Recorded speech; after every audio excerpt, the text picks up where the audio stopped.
Hello and welcome back. You know what? I don't even know where I stopped. No, I'm going to start at 27. Okay.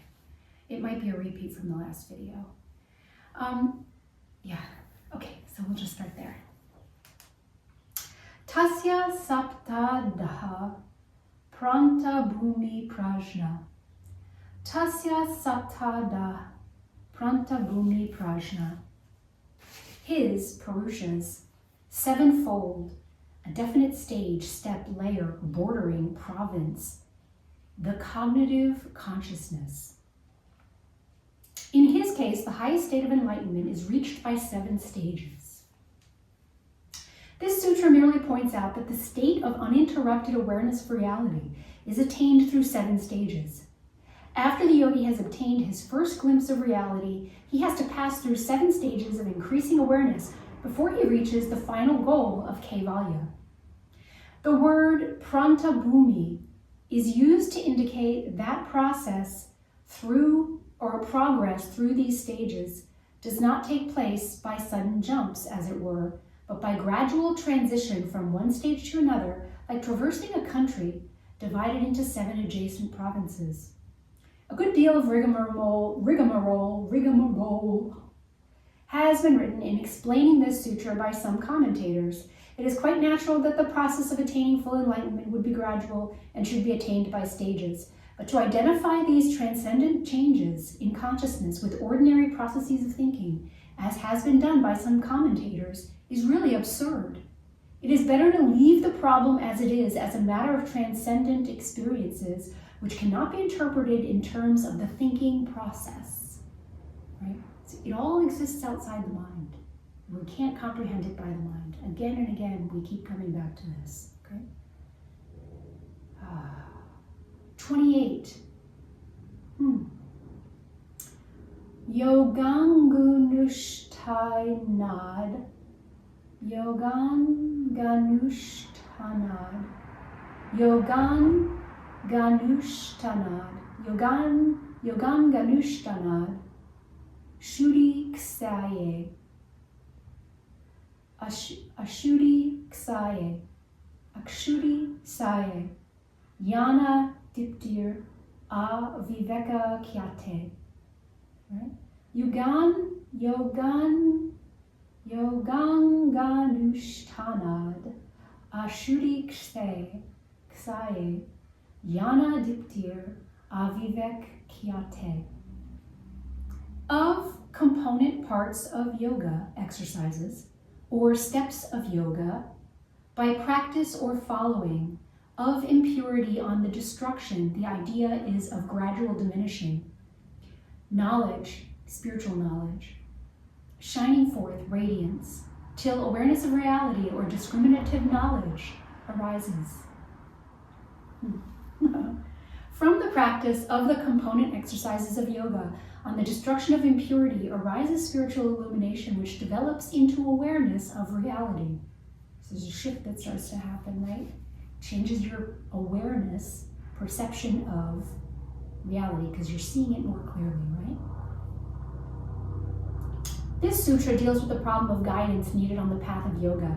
It has been said already that ordinary Viveka is an expression of the spiritual consciousness hidden behind the mind.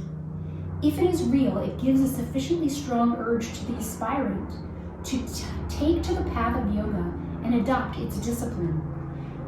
But it is not sufficiently definite to lead him on the path of yoga and to provide him with the necessary guidance in the mysterious realm of the unknown, that which exists beyond the mind. Where is this guidance to come from? According to this sutra, guidance on the path of yoga comes from within in the form of spiritual illumination. This light of spiritual consciousness, which is akin to intuition, but more definite in its working, appears only when the impurities of the mind have been destroyed to a great extent as a result of practicing yogic discipline.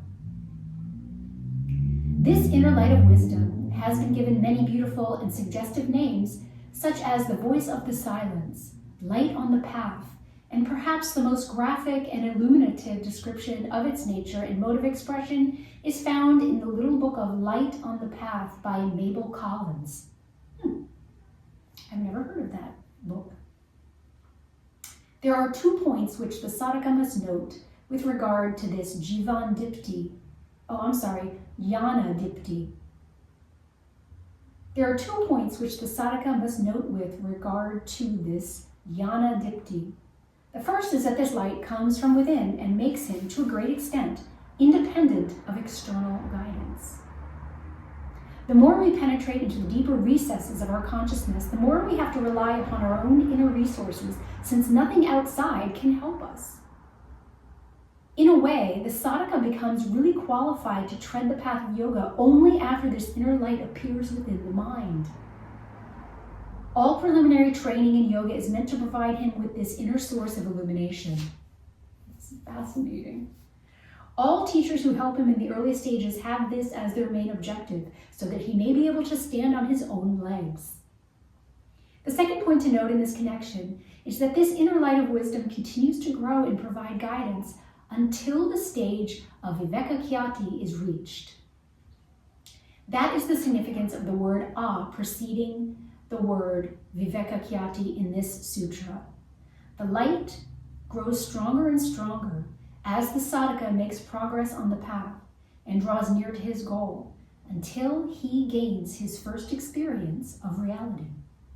Then, of course, the light of spiritual wisdom becomes unnecessary as far as he is concerned, because he is now in the primary source of inner illumination.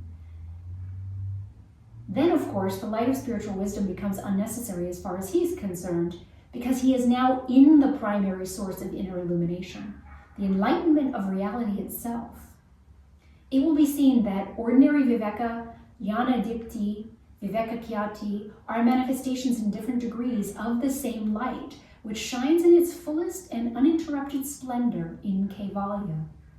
Viveka enables the sadhaka to enter the path of yoga, jñāna-dīptir enables him to tread it safely and steadily, Viveka-Khyāti gives him the experience of reality, and Kaivalya sees him established in that reality permanently.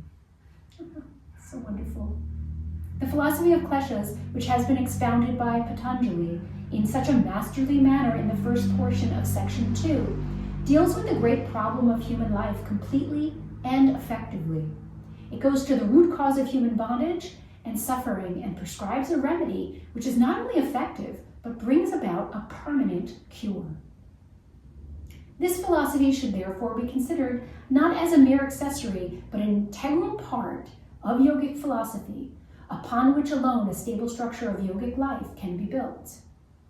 Those who come to yoga out of curiosity drop out sooner or later, unable to bear its ceaseless strain and the ruthless stripping of the personality which is involved. Let me read that again. It's such a wonderful process, terrifying and delightful and everything in between. Those who come to yoga out of curiosity drop out sooner or later, unable to bear its ceaseless strain and the ruthless stripping of the personality which is involved.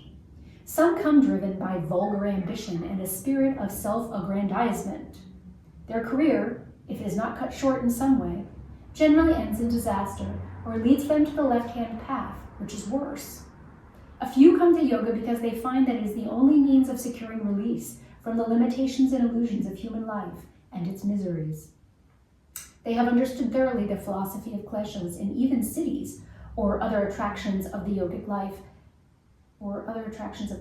have no power to hold them back, to make them tarry in the illusions of the higher realms. So yeah, they say the higher realms, there's some really, the realm of dangerous illusions, sometimes they refer to that, as because as you're stripping off those final veils, sometimes you're encountering stuff that is just so deep, and you couldn't have gotten there unless you went through all the intervening stages, right? So you're really hitting that deep stuff as you're getting closer and closer, and it can be quite challenging, sure. Sometimes, well, I've gotten stuck. I'm always getting stuck. They are the only people who are really qualified to tread this path. Okay. All right, let's go to the next one. 29. Yama niyama asana, pranayama, pratyahara, dharana, dhyana, samyatostav angani. Yama niyamasana, pranayama, pratyahara, dharana, dhyana, samdahayo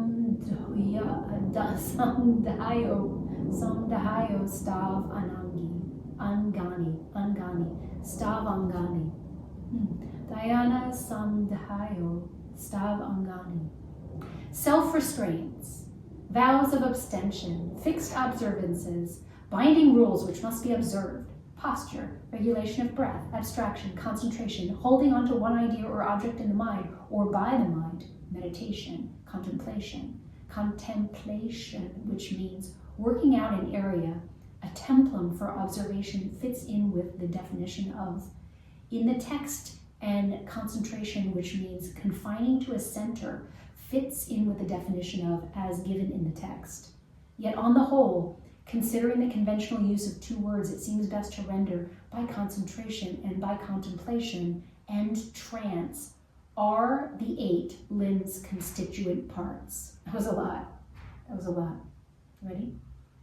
Self-restraints, fixed observances, posture, regulation of breath, abstraction, concentration, contemplation, trance are the 8 parts of the self-discipline of yoga. So let's get into those. Should I do that on the next? No, this is pretty short. We'll stop after this one, and then I think we're going to dive deeper into that. The system of yoga put forward by Patanjali has 8 parts and is therefore called Aṣṭāṅga Yoga. Other systems which are based on a different technique naturally adopt other classifications and have therefore a different number of angas. This sutra merely enumerates the 8 constituent parts of this system of yoga. The only point which is worth considering in this sutra is whether the 8 angas in this system are to be taken as independent parts or as stages which follow each other in natural sequence. The use of the word angas, which means limbs, implies that they are to be taken as related but non-sequential parts. But the manner in which Patanjali has dealt with them in the texts shows that they have a certain sequential relationship. Anyone who examines carefully the nature of these parts cannot fail to see that they are related to one another in a definite manner and follow one another in a natural manner in the order in which they are given above. In systematic practice of higher yoga, therefore, they have to be taken in the sense of stages, and the order in which they are given has to be adhered to as far as possible. But, as a sadhaka can take up for practice any of the angas without adhering to this sequence, these parts may be considered independent also to some extent. Okay. So the next one is 30, and I'm going to read that. Vows of restraint, compromise, abstention from violence, falsehood, theft, incontinence, and acquisitiveness. Beautiful. All right, we'll do that one in the next one. We're getting into some really great material now. See you next time.